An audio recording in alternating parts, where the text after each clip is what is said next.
It was 12:47 a.m. Daniel's phone buzzed, vibrating against his nightstand. He squinted at the screen, a notification from his home security app glowing in the dark. Movement detected, backyard. A chill ran down his spine. Unrelated to the late-night air. He lived completely alone, miles from the nearest neighbor, with nothing but an endless, dark forest surrounding his property. The kind of place where you feel safe because no one knows you're there, ... or completely terrified for the exact same reason. With a trembling thumb, he opened the app.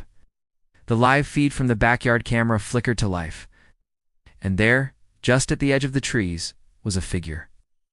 It was perfectly still, a dark silhouette against the deeper black of the woods, staring directly toward the house. His heart hammered against his ribs. He fumbled for the control panel within the app, his fingers slick with sweat, and switched on the floodlights. The backyard was instantly bathed in harsh white light, but there was nothing.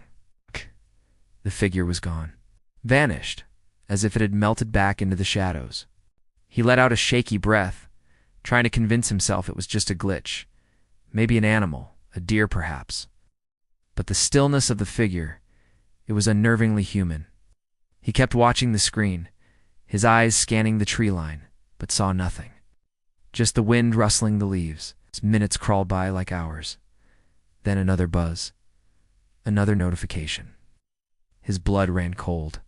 Movement detected. Living room, impossible. He was upstairs in his bedroom. The house was locked. There was no way anyone could be inside. He strained his ears, listening for any sound, a creak, a footstep, anything. But there was only silence. A heavy, suffocating silence. He grabbed his phone again, his hands shaking so violently he almost dropped it.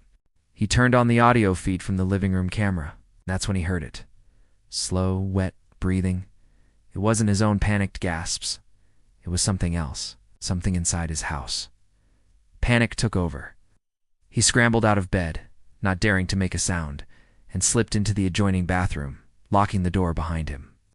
He huddled in the corner, his back pressed against the cold tiles, and dialed 911. His voice a frantic, barely audible whisper as he begged for help. The dispatcher's calm voice was a world away. As he whispered his address, the breathing on the audio feed moved. It was getting closer. He could hear it through the phone, and he could almost feel it through the floorboards. It was just outside the bedroom now.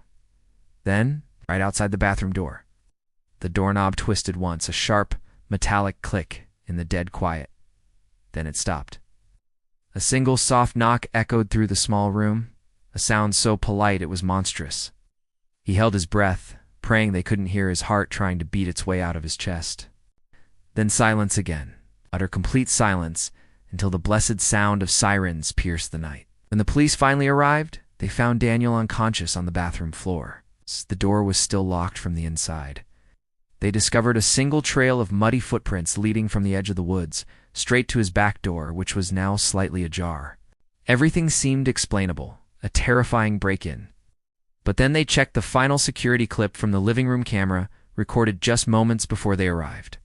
It showed a pale, gaunt face pressing close to the lens, its eyes wide and dark, whispering into the microphone, "Us, you shouldn't have turned on the light."